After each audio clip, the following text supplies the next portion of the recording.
Hello everyone. I hope आप सबकी तैयारी बहुत अच्छे से चल रही होगी।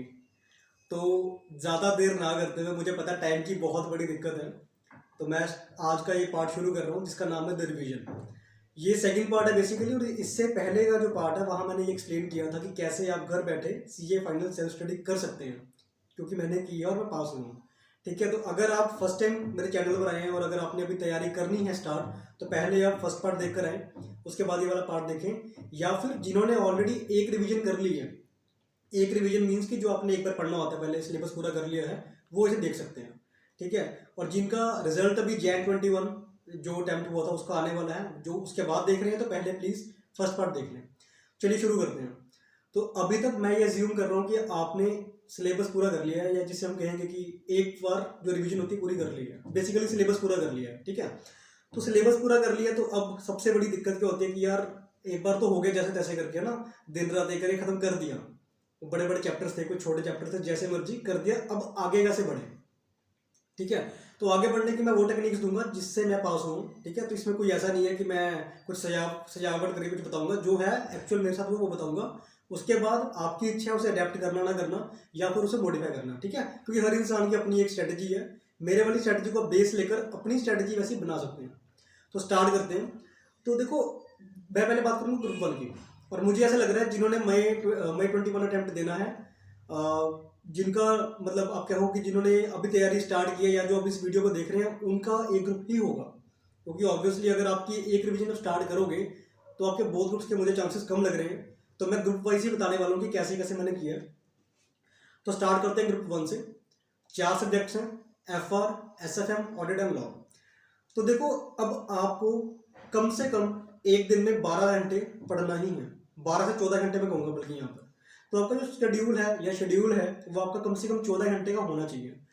14 घंटे का शेड्यूल आपको 10 से 12 घंटे का आउटपुट देगा, अगर आप अच्छे से पढ़ेंगे तो बनाना कैसे है? तो यहाँ पे मेरी वो सिंपल सी स्ट्रेटजी है। हर सब्जेक्ट में कुछ चैप्टर्स बहुत डिफिकल्ट होते हैं, बहुत बड़े होते हैं, और जो एग्जाम में आने ही हैं, जो फिक्स है कि आएंगे, या आप उसे रोक ही नहीं सकते, मतलब अवॉइड कर ही नहीं सकते। अगर हम FR की बात करें तो स्टार्टिंग करेंगे कंसोलिडेशन से। Consolidation, business combination, financial instruments. इसके बाद जो चांसेस है इंडिया 115, इंडिया 116, इन दो को अगर मैं छोड़ भी दूं तो कंसोलिडेशन, बिजनेस कॉम्बिनेशन और फाइनेंशियल इंस्ट्रूमेंट्स कंफर्म्ड चैप्टर्स हैं। ठीक है, तो इन्हें आपको करना ही है। सिमिलरली SFM में फॉरेक्स एंड डेरिवेटिव्स आएगा ही आएगा। ऑडिट एंड लॉ को साइड में रखें इस चीज़ से, क्योंकि जो मेरी स्ट्रेटजी है वहाँ पर ये न्यूट्रल रहेगा, ऑडिट एंड लॉ। ठीक है, तो स्टार्ट अगर मैं करूँ तो आपको डेली, अगर आपने एक बार अच्छे से पढ़ा है तो सुबह आधा घंटा आपको पढ़ना है कंसोलिडेशन, फिर आपको आधा घंटा पढ़ना है फाइनेंशियल इंस्ट्रूमेंट्स, फिर आपको आधा घंटा पढ़ना है फॉरेक्स, फिर आपको आधा घंटा पढ़ना है डेरिवेटिव्स। यानी कि आपको 2 घंटे फिक्स टॉपिक से पढ़ने ही पढ़ने हैं। इसका बेनिफिट क्या है? मेन बेनिफिट आपको ये मिलने वाला है कि अगर जब आप ओवरऑल शेड्यूल बनाओगे, तो आपको इन्हें शेड्यूल से बाहर रखना है। शेड्यूल से बाहर रखोगे, एक तो सबसे ज़्यादा टाइम कंज्यूमिंग यही चैप्टर्स हैं। आपको पता ना, अगर आप इसे लेके बैठोगे तो बहुत लंबा टाइम जाएगा। तो बेनिफिट क्या है कि जब आप बाकी सिलेबस कर रहे होगे, तो साइड बाय साइड ये चैप्टर्स अपने आप ही हो जाएंगे। आधा आधा घंटा कैसे करना है, आज कंसेप्ट पढ़े जितना आधा घंटे में हो सका, फिर कल कर, डेली पढ़ते जाना है 20 मई तक, या आपको हो 15 मई तक, जैसे आपकी इच्छा है। जब आप लास्ट, जब तक आप पढ़ रहे हो एग्जाम 1 की, जो आपकी तैयारी से पहले जब तक पढ़ोगे, तब तक आपको ये करना ही करना है, बिना रुके या जैसे मर्जी वो करना ही है। ये 2 घंटे फिक्स्ड हैं आपके। इसके अलावा आप चाहो तो 3 घंटे भी कर सकते हो। कैसे? वो चैप्टर्स भी ऐड कर दो जो आपको मुश्किल लगते हैं। आपने एक बार तो कर लिए, मुश्किल लगते हैं ना, यहाँ डाल दो। तो आपका जो शेड्यूल अगर 14 घंटे का बनाओगे ना, तो 2 घंटे या आपके या 3 घंटे फिक्स हो गए, पीछे बचे 11 घंटे। अब उन 11 घंटे में आपको 4 सब्जेक्ट्स करने हैं, FR, SFM, audit and law. ठीक है, तो उसकी स्ट्रेटेजी क्या है? अब FR का जो शेड्यूल आप बनाओगे, उसमें से आपको 2 चैप्टर काउंट ही नहीं करने। 2 क्या, मैं 3 कहूँगा। हालांकि मैं एक चीज़ मिस करके बताने में, कि आपको जब कंसोलिडेशन खत्म हो जाएगा, फिर आपको साइड बाय साइड शुरू करना है, उसके साथ ही शुरू करना है बिजनेस कॉम्बिनेशन, बिना रुके। समझ रहे हो मेरी बात? कि जैसे ही कंसोलिडेशन खत्म होता है, उसके बाद शुरू कर दो बिजनेस कॉम्बिनेशन। जैसे ही वो खत्म होगा, फिर शुरू कर दो कंसोलिडेशन, फिर बिजनेस कॉम्बिनेशन। ये चलता रहना चाहिए ऐसे। ठीक है, क्योंकि आपकी मास्टरी हो जाएगी थोड़े दिन में, या जब आप 1-2 बार पढ़ लोगे ना, ऐसे आपको बहुत एक्सपीरियंस हो जाएगा। मतलब ऐसा हो जाएगा कि यार ये चैप्टर अच्छे से आते हैं। फाइनेंशियल इंस्ट्रूमेंट्स पढ़ते रहो, क्योंकि थोड़ा मुश्किल है। और अगर आपको फाइनेंशियल इंस्ट्रूमेंट्स मुश्किल नहीं लगता, तो आप वहाँ पर कुछ और रख सकते हो, जैसे कि स्टैंडर्ड्स ऑफ ऑडिटिंग। आपने आधा घंटा ऑडिट के स्टैंडर्ड्स पढ़ने हैं, ऐसा कुछ भी, ठीक है। तो अब आपके पास अगर 10 घंटे या 11 घंटे बचे हैं शेड्यूल में से, तो उसको डिवाइड करो। अब डिवीजन करनी आसान है। अब आपको पता है जो बड़े बड़े चैप्टर्स निकल गए, आप चाहो तो इंडियस 115 भी वहाँ डाल सकते हो, वो आपकी अपनी इच्छा। मैंने आपको स्ट्रैटेजी बताई है कि आपको 2 से ढाई घंटे या 3 घंटे वो चैप्टर्स पढ़ने हैं जो आपको मुश्किल भी लगते हैं, जो लेंथी भी हैं, जो आएंगे भी, और आप एक बार कर चुके हो, अदरवाइज नहीं हो पाएंगे वहाँ पर। आपने पहले पढ़ा हो तो आपको देखना है, गो थ्रू करना है, बार बार क्वेश्चन सॉल्व तो करने नहीं है, है ना। क्वेश्चन सॉल्व आप ऑलरेडी हो चुका है, जो सॉल्विंग वाला काम है खत्म है, अब देखने वाला काम है, ऑडिटिंग करनी है आपने बेसिकली क्वेश्चंस की, कि कौन सा क्वेश्चन रिवाइज करना है, कौन सा छोड़ना है, कैसे देखना है। समझ रहे हो ना मेरी बात।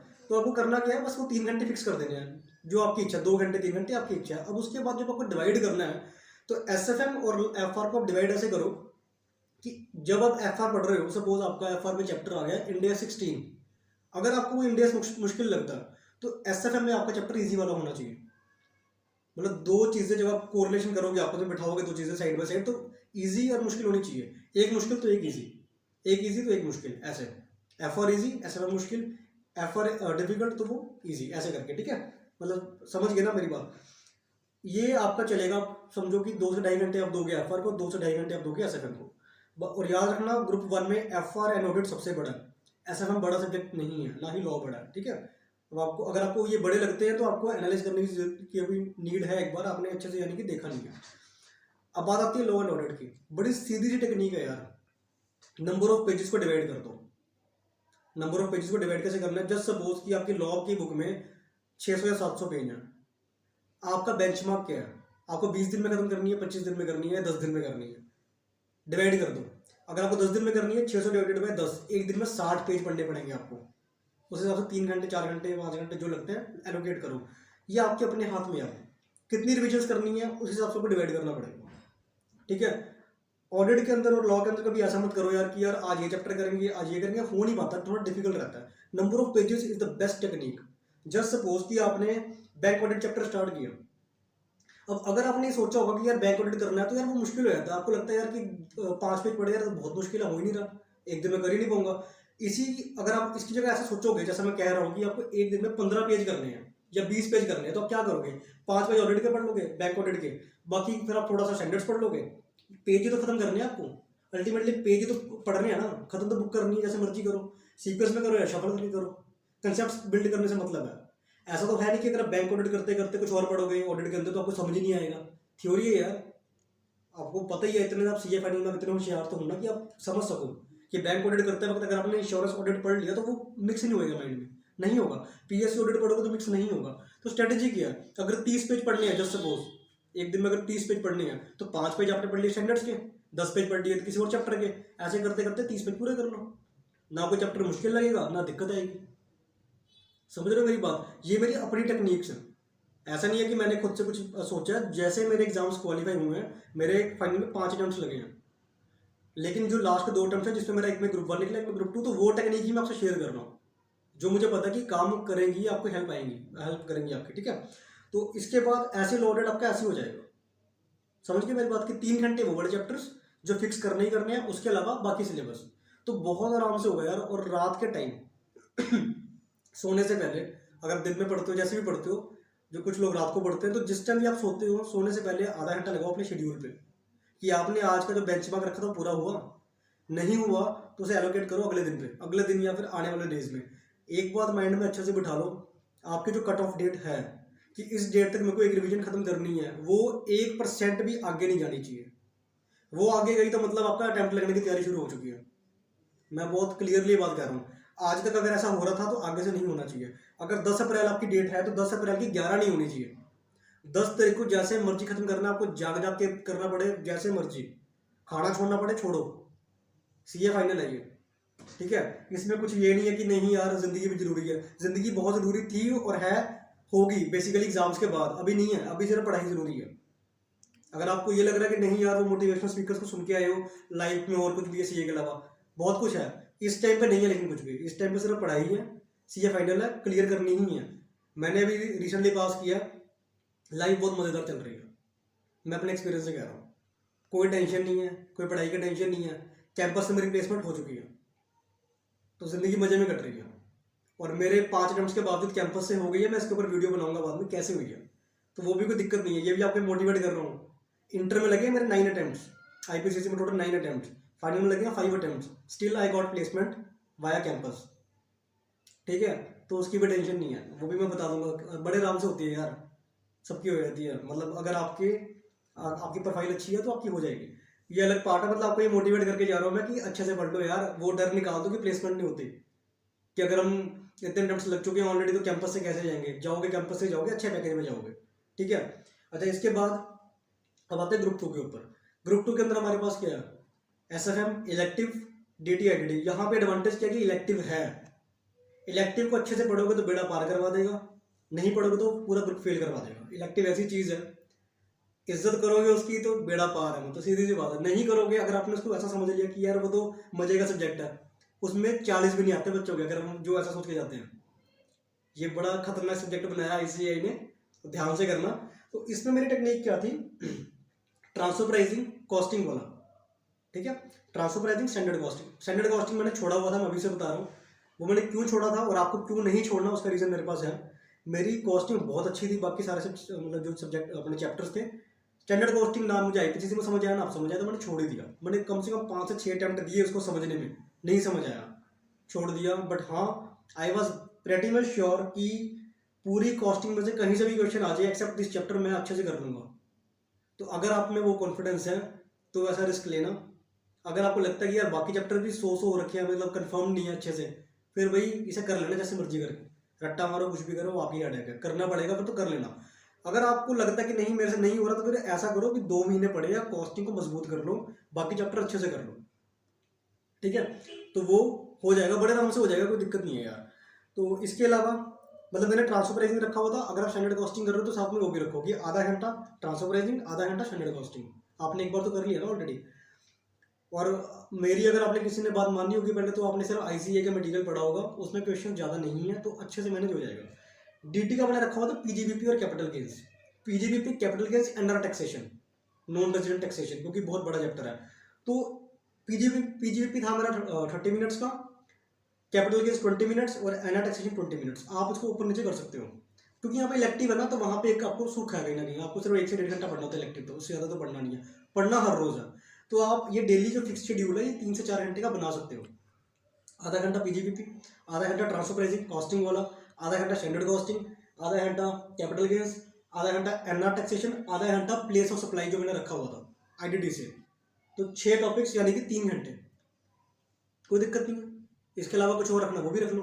आपको ना जो ये फिक्स वाले टॉपिक्स हैं ग्रुप 1 के लिए भी ग्रुप 2 के लिए, इसको अलग सब्जेक्ट मान के चलना है। देखो अब आप उस वाली कोई पढ़ाई में तो हो नहीं कि यार मैं इंटरव्यू को वो नहीं कर सकते कि यार मल्टीटास्किंग नहीं कर सकते, आप करना पड़ता सब कुछ। देखो यहाँ पर आके ना, स्टेज पर आके जब फाइनल में आ जाते हो तो आप ऑब्वियसली बहुत इंटेलिजेंट हो, ये बात तो मान के चलो, आप में कोई कमी नहीं है, आपको सब कुछ आता है ऑलरेडी। खासकर जिनके अटेम्प्ट्स लग रहे हैं आपको सब कुछ ही आता है, दिक्कत सिर्फ स्ट्रेटेजी में है, स्ट्रेटेजी बनाने में और उसकी एग्जीक्यूशन में। कई बार अपनी स्ट्रेटेजी बहुत ही अच्छी होती है, एग्जीक्यूशन खराब होती है। कई बार स्ट्रेटेजी बेकार होती है लेकिन एग्जीक्यूशन अच्छी हो जाती है, बट बात नहीं बनती। तो बेसिकली तो कोर जो प्रिंसिपल है वो स्ट्रेटेजी के ऊपर ही है। ठीक है, 3 घंटे पढ़ के खाना वगैरह खाओ, उसके बाद नाश्ता वगैरह करो, नहाओ धो, जो मैं ऐसे करता था। सुबह 5 बजे उठता था, 5 या कभी भी 4 बजे उठ रहा हूँ, तो उठ के पहले मैं 3 घंटे ये पढ़ता था। अगर 5 बजे उठ रहा हूँ तो 5 से 8 पढ़ लिए, बीच में छोटे छोटे ब्रेक्स लेके, या 9 बजे तक पढ़ लिए, फिर नहा धो लिए, अपना खाना वगैरह खा लिया, 1 घंटा रेस्ट किया, मतलब टोटल 1 घंटा। फिर 10 बजे फिर पढ़ने बैठ गए, क्योंकि वो 1 घंटा फिर रिलैक्स हो जाता है। गाने सुनता था मैं, गाने सुन लिए, भजन सुन लिए, कुछ भी, जिससे आपको माइंड को आपको मतलब थोड़ा पीस मिले, आपको सेटिस्फेक्शन भी होगी कि यार मेरा काफ़ी सिलेबस अर्ली मॉर्निंग खत्म हो जाता है ना। इसके बाद आपको जो DT का अगर वैसे बताऊँ तो देखो, DT में ना अगर हमने PGBP एक साइड में कर दिया, आपने कैपिटल गेन्स एक साइड में कर दिया, आपने एना टैक्सेशन एक साइड में कर दिया, तो बचा गया टॉपिक्स भले ही बहुत ज़्यादा है उसमें, पर छोटे छोटे टॉपिक्स हैं, बड़े आराम से 20 डेज में, मतलब 20 डेज तो बहुत ही है। अगर आप 3 घंटे डेली पढ़ रहे हो DT, तो 20 दिन में खत्म है। इन 3 चैप्टर्स को साइड में कर दो, ये होते रहेंगे अपने आप, ये डेली हो जाएंगे, खत्म हो जाएंगे बड़े आराम से। ठीक है, तो DT कैसे हो जाएगा, IDD में सिलेबस कम है, देखने में ज़्यादा लगता होगा मुझे पता नहीं, बट IDD छोटा है। IDD में एक दिक्कत जो सबको आ रही है वो है रिटन प्रैक्टिस। IDD में होता क्या है, जो आपकी हमारे पास जो बुक्स हैं, बुक्स में क्वेश्चन ना बड़े सिंपल दे रखे हैं चैप्टर के साथ साथ, कि यार लेंथी होते हैं बट समझ आ जाते हैं। एग्जाम में क्या होता है, क्वेश्चन आते हैं मिक्स होके, एक क्वेश्चन में GST भी निकालना है आपको, ऑब्वियसली जब GST निकालना तो प्लेस ऑफ सप्लाई भी आएगा, टाइम ऑफ सप्लाई भी आएगा, एग्जाम्पशन भी आएंगे, सारा कुछ इकट्ठा होकर आया था। और जब इकट्ठा होकर आता है दिक्कत खड़ी हो जाती है, कैसे करें, है ना। तो वो चीज़ को सॉल्व करने का एक ही तरीका है कि आप रिटन प्रैक्टिस करो ज़्यादा से ज़्यादा। मैं भी मॉक टेस्ट के ऊपर भी आऊँगा इसके बाद, ठीक है, बताता हूँ अभी कैसे करना है। और कॉस्टिंग का सिलेबस बहुत कम है, आपने ऑलरेडी ट्रांसफर प्राइसिंग और स्टैंडर्ड कॉस्टिंग साइड में कर दिया। डिसीजन मेकिंग बड़ा चैप्टर नहीं है, ओल्ड वालों के लिए बड़ा है और न्यू के लिए बड़ा नहीं है। तो आपका 10 दिन में यार कॉस्टिंग पूरी खत्म हो जाती है, डेली 2-2 घंटे पढ़ने से, 3 घंटे पढ़ने से, ठीक है। जिसको लगता है कि यार मैं थोड़ा मतलब प्रैक्टिकल अप्रोच नहीं दे रहा, तो वो इसका मतलब आपकी तैयारी भी कमज़ोर है। मैंने हर चीज़ रियलिस्टिक है मेरी, जो मैंने खुद की हुई है, और मैं बड़ा ही एवरेज टाइप बच्चा हो गया, ऐसा बच्चा था, अब तो मेंबर बन चुका हूँ, बड़ा ही एवरेज टाइप रहा हूँ। तो ऐसा नहीं है कि मैं कोई बड़ी कहते नहीं कि हाई लेवल चीज़ें बता रहा हूँ, वही बता रहा हूँ जो आप कर सकते हो, ठीक है।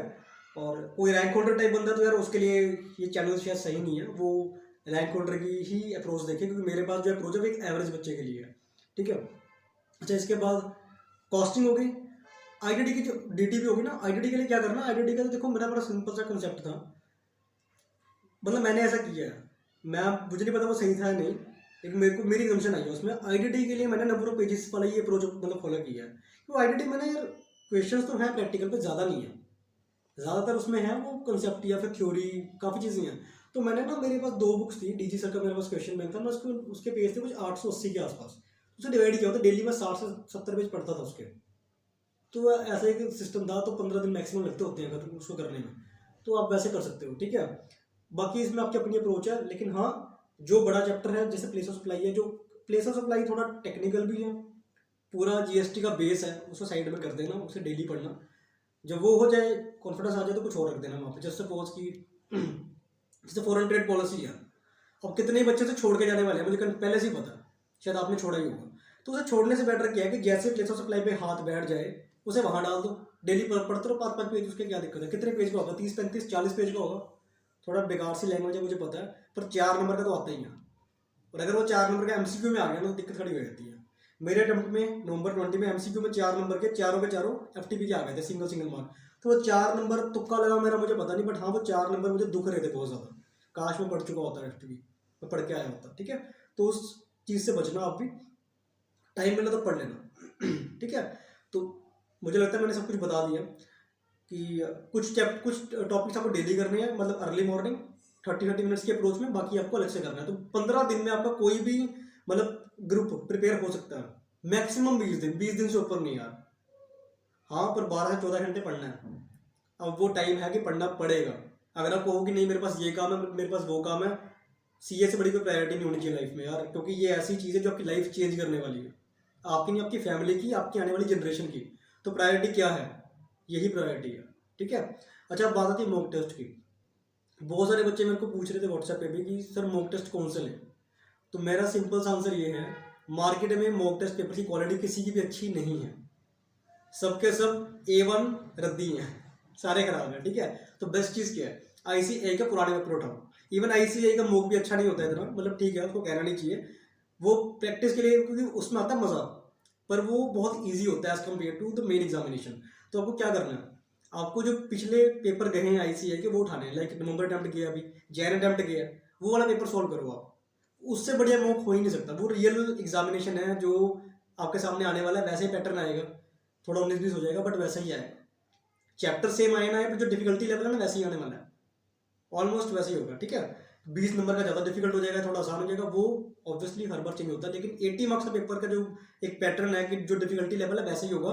जितने पिछले पेपर्स हैं मई 18 से लेकर आप स्टार्ट करो सॉल्व करना डिसेंडिंग ऑर्डर में, क्योंकि जितने लेटेस्ट अटैम्प्ट्स हैं वो एक अप्रोच फॉलो हो रही है आगे आगे। क्योंकि स्टार्टिंग में न्यू सिलेबस में ना कुछ एक फ्लेवर था ओल्ड सिलेबस वाला, जो धीरे धीरे हट चुका है। तो डिसेंडिंग ऑर्डर में पेपर सॉल्व करना शुरू करो, 2-3-4 कर लो जितना आपके पास टाइम है, बेस्ट है, हो जाएगा।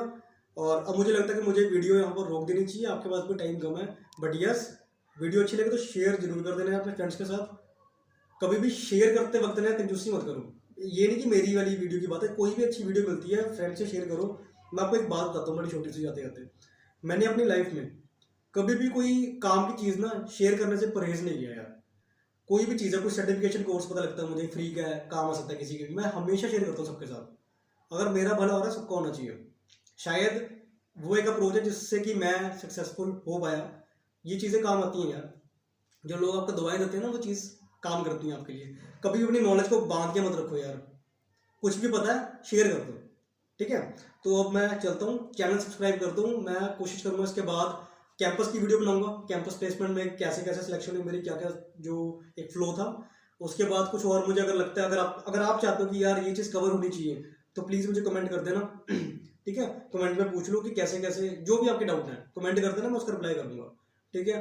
व्हाट्सएप पे पूछ लेना, मैं नंबर दे दूंगा। बट यस, अगर बहुत अर्जेंसी हो, अगर मैं कमेंट पर रिप्लाई नहीं कर रहा, तो जैसे पता नहीं 12-13 घंटे हो गए हैं रिप्लाई नहीं कर पा रहा, तो मैं समझता हूँ कि यस अर्जेंसी है, आपको ज़्यादा एग्जाम सिर पे खड़ा है, तो आप मुझे व्हाट्सएप कर देना। क्योंकि यार व्हाट्सएप पे ना बहुत मैसेज आने लग गए हैं, तो थोड़ा सा दिक्कत हो जाती है। और अब टाइम की भी थोड़ा टाइम का इशू रहता है, ठीक है। बट मैं रिप्लाई जरूर करूँगा, ऐसी बात नहीं है कि मैं रिप्लाई नहीं करूँगा। थोड़ा लेट हो जाएगा, कोई मतलब वो हो सकता है, बट रिप्लाई आएगा ज़रूर, ठीक है। तो यहाँ मैं अब इसे बंद कर रहा हूँ वीडियो को, ठीक है। और कोई भी डाउट है तो please feel free to ask, मतलब हेजिटेट मत करना यार, ठीक है। आप ही के लिए बैठा हूँ, कमेंट बॉक्स आपका ही है, व्हाट्सएप भी आपका ही है, ठीक है। बाय।